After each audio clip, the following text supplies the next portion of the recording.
We're asked to speculate about the future. We're asked to look into the future and explore a very important question. What happens with the backbone idea of the peace process, the two-state solution? Is it going to survive the current turmoil and the failure of the two sides to reach a permanent agreement? Or is there still room for optimism in the future?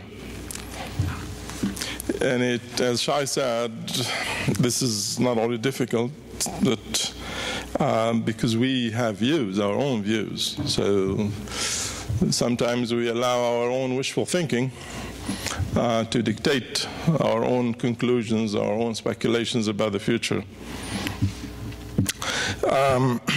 So to avoid doing that, one can in fact look at the situation and conclude that it is a lost case. The two-state solution is simply no chance that the two sides will. And one can make a very good case for that based on the various levels that Shai have talked about in looking at the 90s.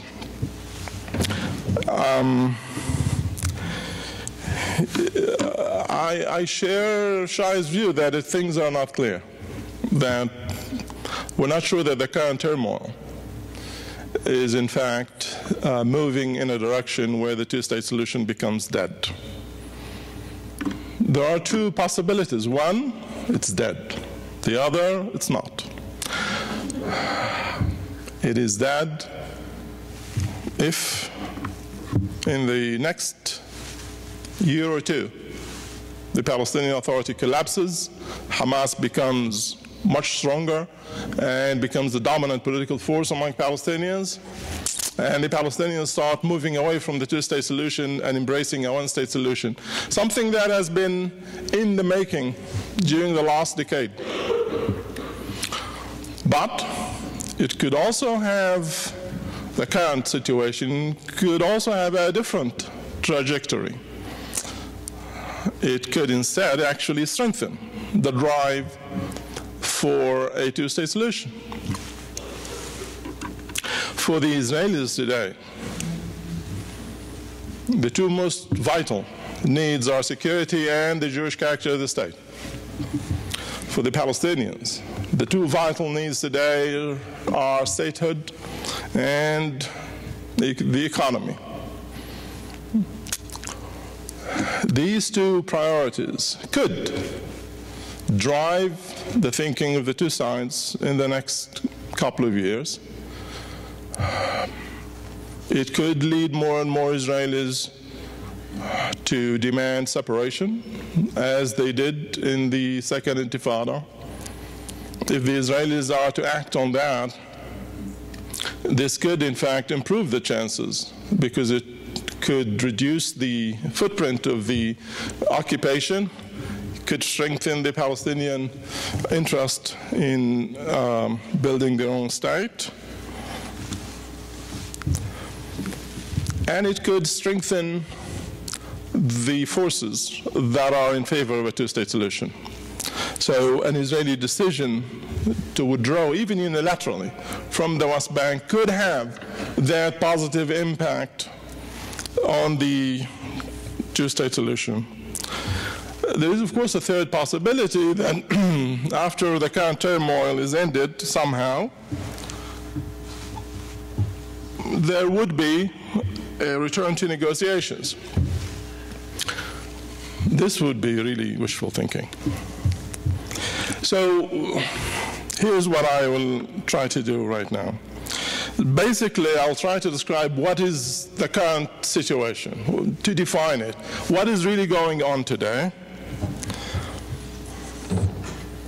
And in general, the way I will define it is that the last 10 years are coming to an end. The status quo of the last 10 years is coming to an end. The second question that I will try to answer is, why is it coming to an end? So I'll describe those pillars, the legs on which the status quo stood during the last 10 years, and then describe why these legs are crumbling one after the other. And thirdly, I'll try to answer the question where we are heading from here.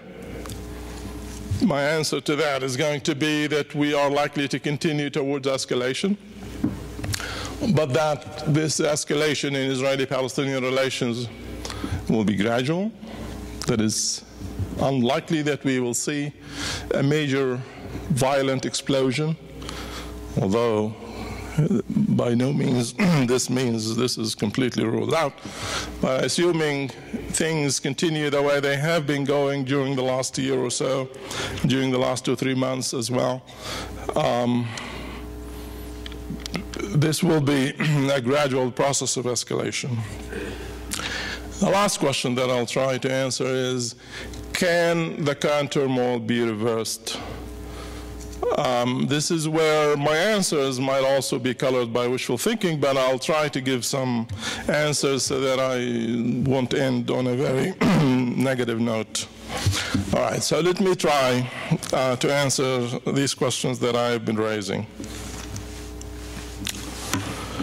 The last decade, I will call it the Abbas decade. Mahmoud Abbas is the president of the Palestinian Authority. And I think he, more than any other person, is responsible for designing the architecture of what I'm calling Abbas's decade. It's a decade, if I have 4 words, not 1 or 2, but 4 words, it's a no war, no peace decade.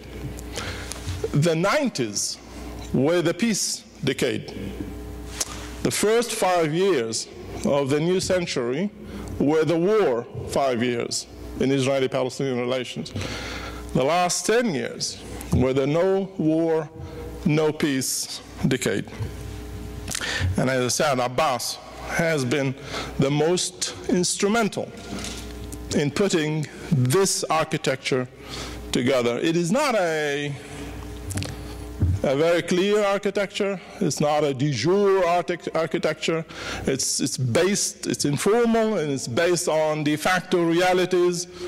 Some of the things that are put there in this architecture were unintended. They were just outcomes, unintended outcomes.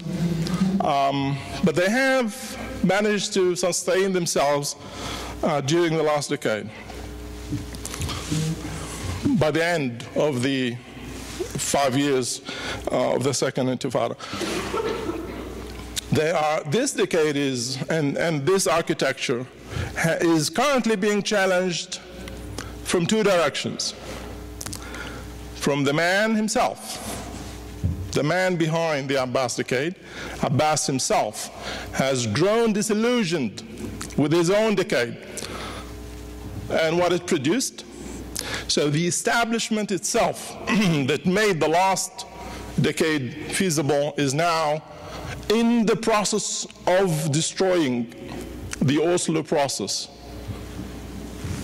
It hasn't yet started to do that, but I think we will begin to see that happening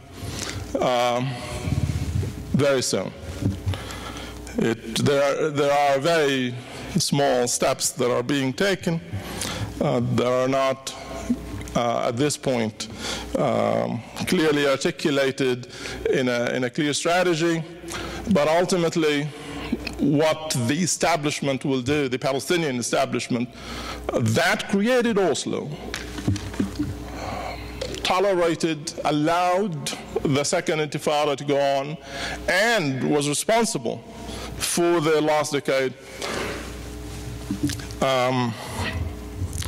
This establishment will try, beginning perhaps sometime next year, to dismantle the Oslo process.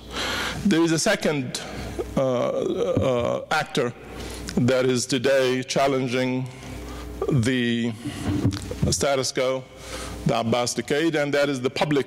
The Palestinian public, particularly the youth, are taking to the streets.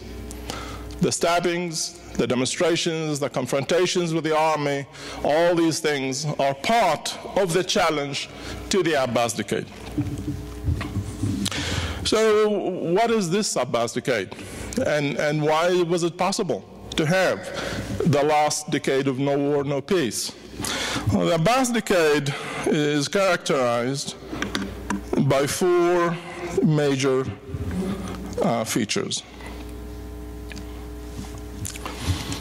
One, it is based on peace and quiet in Israeli-Palestinian relations, that the Palestinian Authority, in cooperation with the Israeli security forces, the so-called security coordination, would ensure peace and quiet after 5 years of the Second Intifada,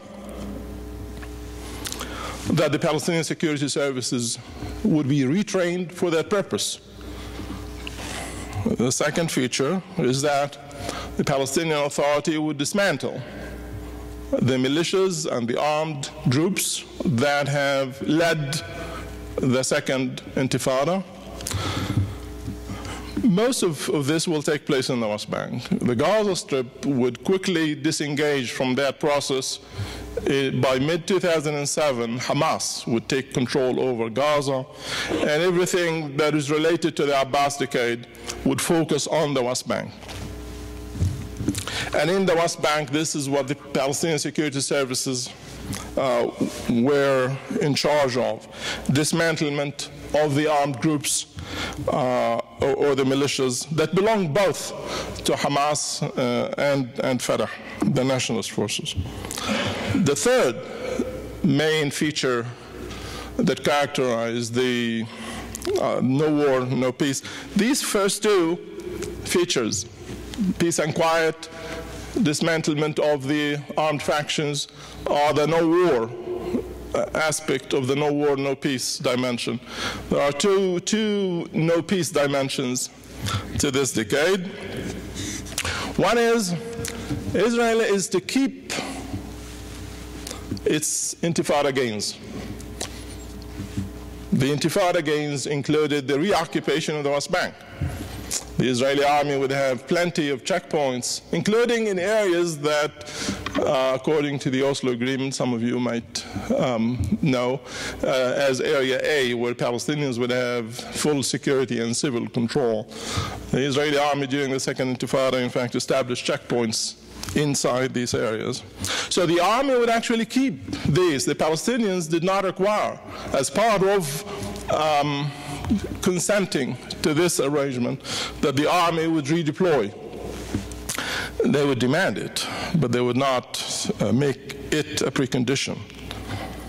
So the reoccupation and the checkpoints, the building of the separation barrier, what Palestinians call the wall, or the apartheid wall, Palestinians call, would also remain in place. The Gaza airport that was destroyed would remain destroyed. The blockade over Gaza would remain in place. Finally, the Oslo process would essentially be frozen. This had two dimensions to it. One, by 2000, when the Second Intifada erupted, there were still several aspects of the Oslo obligations that the Israelis had not yet implemented, such as redeployment from Area C. The largest part of the West Bank is called Area C. It is under full Israeli security and territorial control, not functional control. This is terminology from Oslo. There is something called territorial control, where you determine what happens to a piece of land in that area. There is security control. This determines whose police and whose army or security forces would be deployed. And there is functional control or jurisdiction. This means who is responsible for health and education, and who is responsible for fighting mosquitoes in that area. What most people don't know is that the Palestinian Authority, according to Oslo, actually has full functional control in Area C. It's not able to really practice that for the most part because of Israeli restrictions. Most of these restrictions were imposed during the Second Intifada.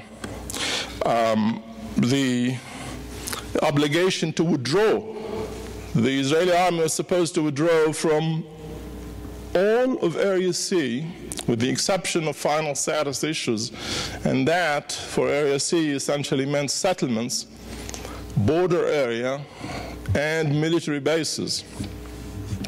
In the Palestinian eyes, this meant an Israeli withdrawal from 90% of the West Bank. Today, Palestinians, when this decade came into effect 10 years ago, the Palestinians had control over about 40%, 39% of the West Bank. They expected to have 90% of the West Bank.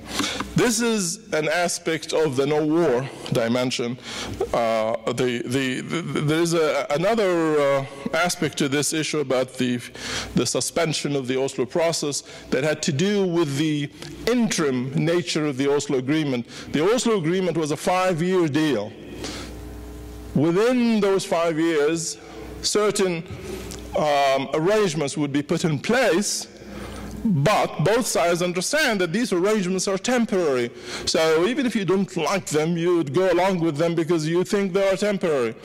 Well, this dimension of Oslo was completely ignored during the last decade. The Oslo arrangements gained a sort of semi-permanence during this no war, no peace situation. This also meant, by the way, that the Israeli settlement construction would continue. Of course, it also meant the Palestinian Authority can complain as much as it wanted, but that the aspects about its responsibility for the creation of this decade, ensuring peace and quiet, disarming militias, building institutions, and so on and so forth, this would continue. Why was that possible? How could the Palestinians agree to a no peace, no war situation? The word agree is probably not the right word. And Abbas would say, I've never agreed to that. Yeah, which would be true. He really never agreed to that. I can't show you a document where he said, fine, we will live with that. His behavior indicated that he can live with that. Okay, so why was that possible?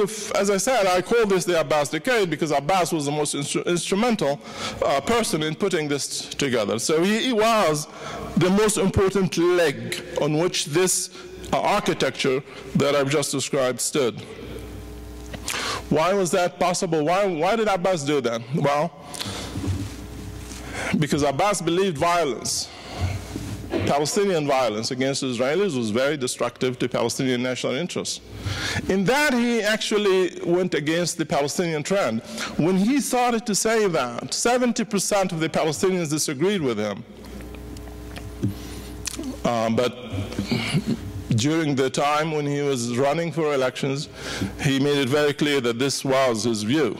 Vote for me because I think, and I will stop the violence. I know you think this violence might be helpful to achieving national interests, but I have an alternative means of achieving national interests, and I think this violence is very, very destructive, and I intend to put an end to it. That was Abbas. It is his view. This has nothing to do with the Israelis. This is what he believed in. He intended to do that the minute he was elected. He also believed in what he called one authority, one gun, which meant essentially monopoly over coercive force, that he will not tolerate the existence of militias or armed groups other than the Palestinian security services. Again, he didn't link that to anything the Israelis asked for. He wasn't doing this as a favor to the Israelis. He was doing this because he believed this is the right thing to do for the Palestinians. This was his way of pursuing Palestinian national interests. Thirdly, a third aspect about Abbas that will also explain some of the no-war dimensions of the Abbas decade, he was very strongly opposed to any further interim steps, to the extent that he didn't press the Israelis on the implementation of their existing commitments, including a third redeployment. In fact, the roadmap, which came during the war period, stipulated that there would be a provisional Palestinian state established as a second stage of that roadmap. He opposed it very, very much. The Palestinians would not have any negotiations about any interim arrangements. The only negotiations they will enter, Abbas insisted, must be permanent status negotiations. So that essentially meant everything related to Oslo that was interim, including redeployments, was suspended as part of a philosophy, a way of looking at how to organize Israeli-Palestinian relations. The second driver, or the second leg of this decade, was Hamas. In this case, the threat perceived by Abbas and the Palestinian Authority in the West Bank from Hamas. Some of you might recall that in 2007, Hamas used violence against the Palestinian Authority and Abbas and took over Gaza and expelled forces loyal to Abbas from Gaza. Abbas was very concerned, and the Palestinian Authority and Fatah were very concerned that Hamas might attempt to do the same in the West Bank. As a result, mutual Israeli-Palestinian interest in confronting Hamas developed. Hamas became enemy number one, not only for Israel, but also for the Palestinian Authority and Abbas. Hamas, therefore, became a second leg, sustaining this Abbas decade.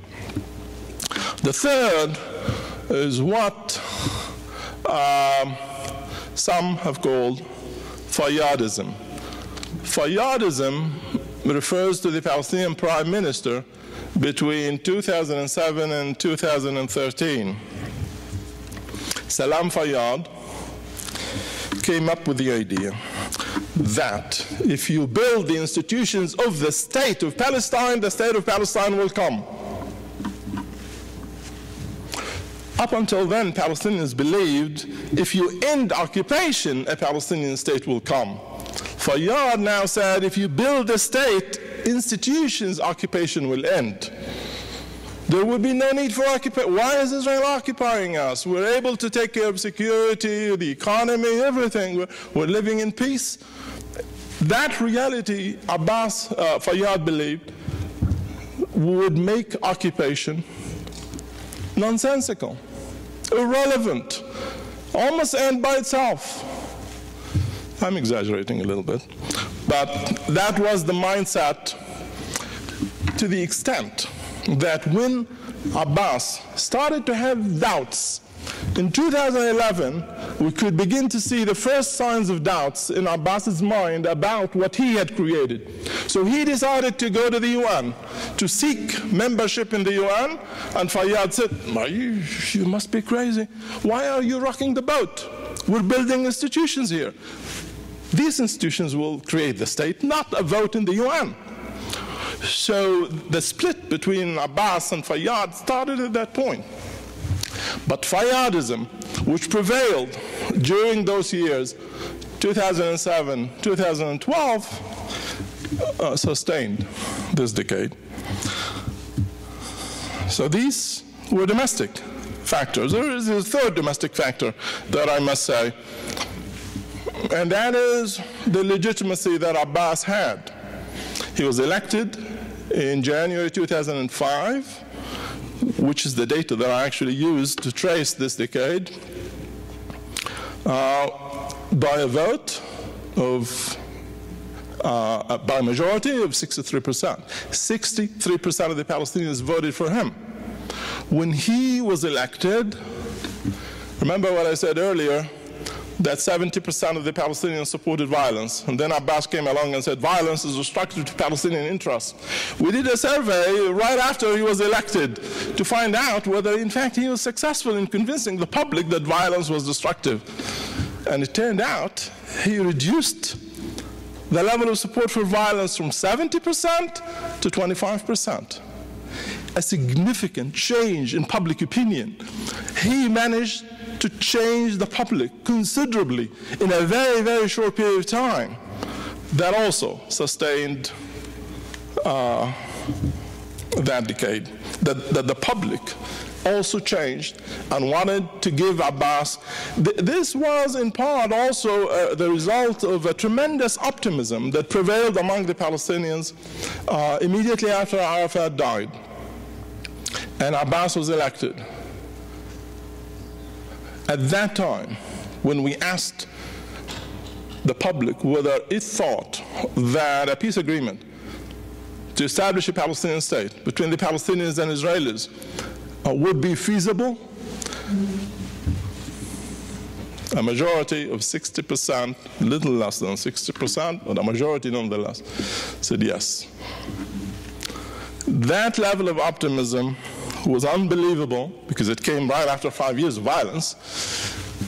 And of course, it's unbelievable given where we are today in terms of where the public is about these issues. So public optimism about the future, the public willingness to give Abbas a chance, the public willingness to buy into Abbas's narrative about the role of violence, the legitimacy that the public gave Abbas, all that provided this leg, additional leg to this Abbas decade. So of the three levels that which Shai talked about earlier, you had the Abbas role as a leader, you have the domestic environment among the Palestinians, from Fayyadism to Hamas's threat to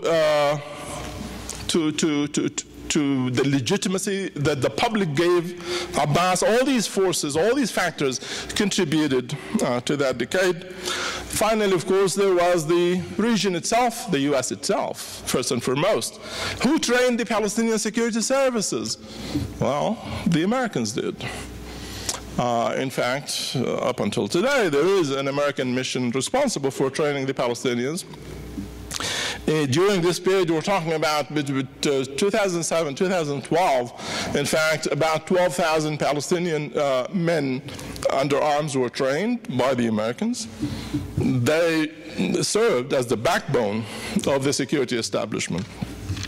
But the US did more.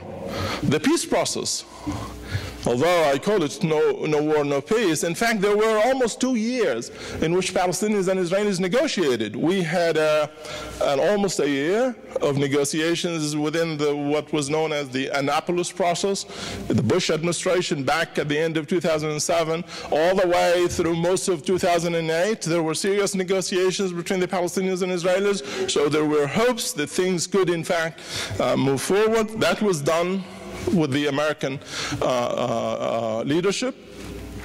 And then, of course, we also had 9 months of negotiations under the Kerry mission, 2014, 13 and 14. That too contributed to creating an atmosphere where there was some expectation that perhaps the peace process would be revived. There were the donors. Very few of you would recall, but in 2007, as part of this Annapolis process, the international community came together and committed $7 billion to the process of rebuilding the institutions of the Palestinian Authority, rebuilding the security services, reviving the peace process. $7 billion, unprecedented, and they were to be paid to the Palestinian Authority within 3 years. This was unprecedented level of international support for this process. a huge commitment, not only on the part of the European and Western countries, by the way. For the first time since the beginning of this process, the peace process, the Saudis came in at Annapolis.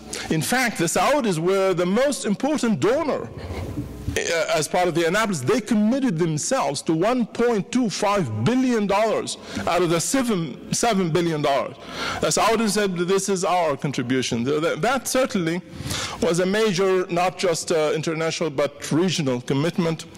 The Arabs played a significant role during this period in babysitting the Palestinian Authority, managing the conflict with Israel, managing the internal conflict. Mubarak managed the situation between Hamas and Israel, preventing the first Gaza war from exploding things in the West Bank. Similarly, Morsi, a Muslim brother president, also managed the affairs in during the second Hamas-Israel war, and Sisi has managed the affairs of the third Israel-Hamas war. So there is no doubt that the Arab region was very important in designing, in helping to put in place this design that we're talking about.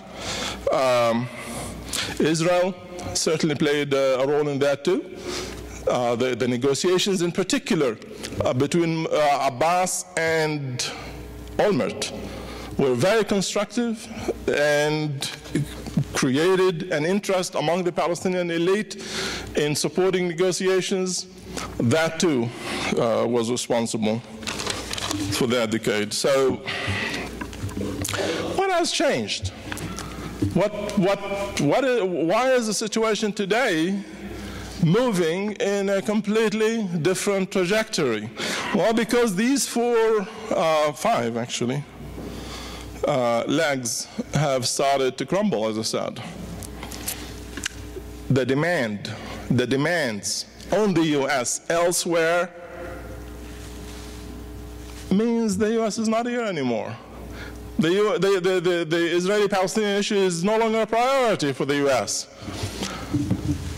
Shai mentioned all these other preoccupations for the U.S. This is also true for the Arabs. You're not likely to find the Arabs paying attention. They have Iran, they have ISIS, they have Yemen, Libya, and so on. So the concern about their own domestic affairs is simply not leaving time for them to pay attention to the Palestinian-Israeli issue, and they are not likely. These issues are, and this state of affairs is likely to continue for some time to come. There is no babysitter for the Palestinian-Israeli conflict today in the region or in the world. There was expectations at one point that the Europeans would step in somehow. Well, now they have their own problem with the refugees, but in fact, when the Europeans had the chance to step in to fill the vacuum that the Americans refused to fill, the Europeans did not step in. So the idea that there is a European alternative has proven to be an illusion. At the regional level also, Israel's behavior has been, particularly during the last couple of years, more than that, but particularly during the last couple of years, have also been very destructive to the stability of that decade. The lack of commitment to the two-state solution. Remember what Netanyahu, although he later said he didn't really mean it, but during the election period he said, I will not allow a Palestinian state to be established. The message that was sent to the Palestinians that while they were doing very well in the past with Olmert and the process of negotiations was moving forward, the Annapolis process that is, we are now at a stage where the gap between the positions of the two sides, which was just that much, is now this much. And that has contributed significantly to affecting the views of the Palestinian elite about where to go, but also other parts of the Palestinian society. I'll talk to them in a minute. The threat as perceived by the Palestinian public to holy places from right-wing, national religious right-wing elements in Israel has contributed significantly to making the Palestinians very, very agitated. And the settler violence, particularly during the last year or so, has been on the rise. The arson in the village of Doma in particular, and the failure of the Israeli police and military to arrest and take to court those who committed the crime, have also contributed to the Palestinian belief, not only that settler violence will continue, but also that the Israeli state, the army, the police are all on it, that this is part of the policy, new policy of the right wing in Israel. Domestically, the legitimacy that we talked about earlier all disappeared. Abbas was supposed to be a president for 4 years. He's now been in office for more than 10 years. And so the public believes he lost his electoral legitimacy. The public, in fact, believes the Palestinian Authority itself is no longer legitimate. Last September, our surveys showed that most Palestinians believe the Palestinian Authority is a burden, not an asset for the Palestinians. A majority of Palestinians today say we should dissolve the Palestinian Authority, not keep it in place, not strengthen it. Two-thirds of the Palestinians say Abbas must resign. That's the exact opposite of what happened with him earlier, when 63% voted for him. Now two-thirds say he must get out. So the legitimacy of the system and the president, public support. Remember what I said earlier, when Abbas was elected, he managed to reduce the level of support for violence from 70% to 25%. Well, public support for violence today is very high. Almost 60% of the Palestinians today support violence. Among particular groups, particularly the youth, level of support for violence is back even more than 70%. That's a dramatic change in public attitude. There's a group of Palestinians, Palestinian youth, what I call the Oslo generation, those between the ages of 18 and 22 in particular, who are totally alienated from the Palestinian domestic political process, reject the two-state solution. Two-thirds of them reject the two-state solution, support violence, use the social media as the main source of news and information. Social media is very vicious, very poisonous, very insightful. Our youth, those between the ages of 18 and 22, rely on this media by 85%. My generation rely on this media by 4%. Only 4% of 50 and above rely on social media for news and information. 85% of the 18 to 22 rely on that medium. A weaker Abbas is no longer able to challenge his own colleagues within Fatah. Since he turned 80 less than a year ago, there has been a lot of movement within his own governing body, the Fatah Central Committee, to compete for his position. And some of his own colleagues are becoming more and more radical in their thinking as he becomes weaker and weaker within both Fatah and within the PLO. So his ability to lead today is significantly lower than his ability to lead 10 years ago. Today, he can no longer dictate policies for the PA. Today, he is forced to do what his colleagues tell him. The word forced maybe is a strong word, but there is no doubt that he today is way much weaker, and that the design, the architecture that he put in place, he is unable to defend at all. Not only he's unwilling to defend, in fact, he, as I said, is a main driver determined to destroy it. So where are things heading? If all the levels, the three levels of analysis are really, all of them, not even one, looks promising. The international and regional level, simply nowhere to be seen as having a positive impact. Domestically, on the Palestinian side, Shai talked about the Israeli domestic environment. I talked about Abbas as a leader and where he is going. So where is this going? Okay, this is very much speculation, of course, but I would say, I would use two words here, as I said earlier, gradual escalation. So escalation is because, well, we see what is happening down the street and we see the demand. And the demand is great. I've watched the Palestinian political and domestic environment. When there is demand, someone steps up and provides the goods. This, I believe, is likely to happen, but it is likely to be gradual. Why gradual? Well, because I still do not write off Abbas completely. He is still an important player. Despite all the weaknesses, despite everything I said about him, he remains an important player, and his own instinct hasn't really changed. He's still very much opposed to violence. He's still very much opposed to militias. He's still very much opposed to interim steps. So nothing about his own ideals have changed. His own strength and capacity to lead has been affected, but his own views remain the same. As long as he is the PA president, as long as he is alive and not resigning and so on, his attitude will remain important. But over time, it will become weaker and weaker. So unlike Arafat in 2000, my thesis, was not interested in violence, but when violence erupted, he saw a role for violence in diplomacy. Arafat, unlike Abbas, believed that violence can play a role in negotiations. Abbas doesn't believe in that. He does not believe. Still, a lot of his own colleagues now say, you don't believe in violence, your diplomacy is not working, you need some sort of leverage. What is your leverage? His leverage is diplomacy, and he wants to prove that it works. This is where the destabilization from within comes from.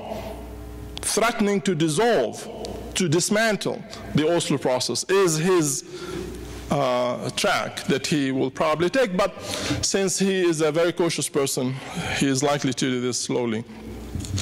The Palestinian security services today are much stronger. Security coordination with the Israelis continue, even today. While there is a tremendous amount of violence that is taking place today from youths and kids in the streets, the Palestinian security services actually are continuing to work closely with the Israeli security forces. We were looking yesterday at what happened at the border crossing in Jenin in the northern part of the West Bank. And the question of why in more than a month there hasn't been a single incident at that checkpoint while everywhere else there is violence. Because the Palestinian security services and the Israeli security services are actually working together. There's, at that crossing, you first come through a Palestinian checkpoint and then you come to the Israeli checkpoint. The Palestinian security services are doing a very good job in putting an end to the violence. So there is still a desire on the part of the security services to continue. And as long as that is the case, we will not see a major eruption of violence. Only if the Palestinian security services are demoralized, and they will be demoralized, I believe, gradually, as the number of casualties increase, as more and more incidents occur, there is likely to be a gradual demoralization of the security services. A third reason why things are likely to go slow in terms of escalation is that the Hamas threat is not altogether disappeared. Although things today are much calmer in Israel, in Hamas-Fatah relations, the threat that was perceived in 2007 is not as threatening to the existence or even stability of the Palestinian Authority in the West Bank.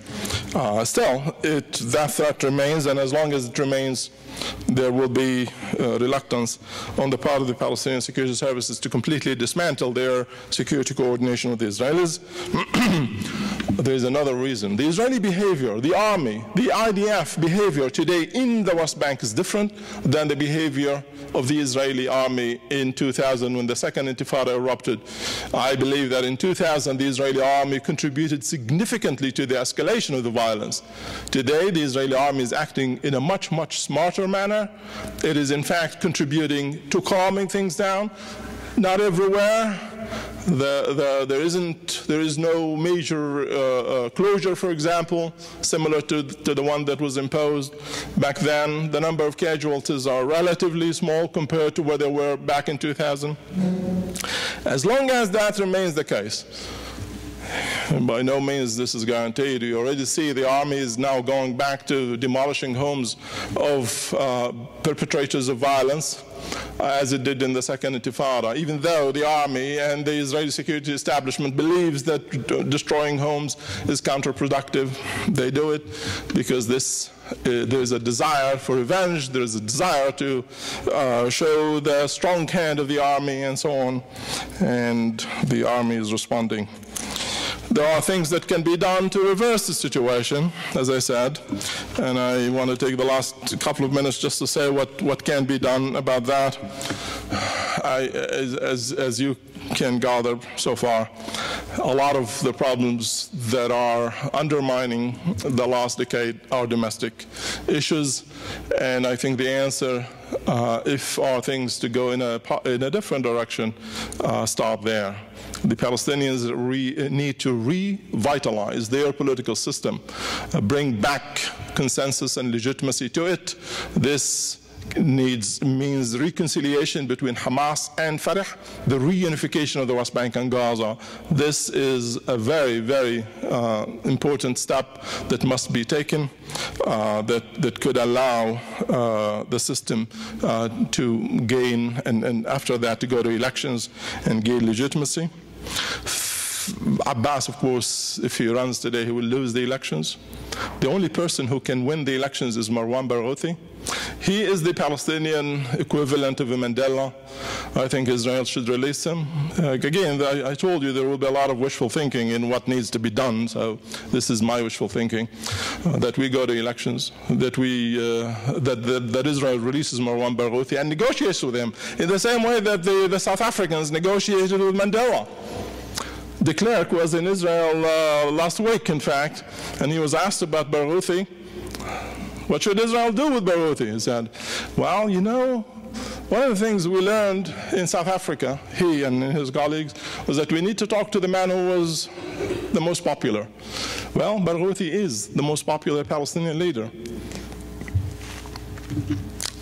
He can solve the leadership crisis that the nationalists are in, and he is the only guarantee that Fatah and the nationalists and those who support the two-state solution can win. They have very little chance of winning without him. The Palestinians need to do something about the social media and the incitement in the social media. In fact, the incitement in media in general, the Palestinian media, is full of that. There is a need for the international community to step in. Again, I said there will be no such thing, but I think it's important for reversing this, for that to happen. There is a need for the international community to, through the UN Security Council, to have a framework presented for the two sides. Israel needs to take important steps in the West Bank to stabilize conditions. That means allowing the Palestinian Security Service to deploy in areas that are currently defined as B and C, and that there should be further Israeli redeployment, allowing Palestinians to have full control over areas that are currently labeled as B. That will contribute significantly to stabilizing conditions.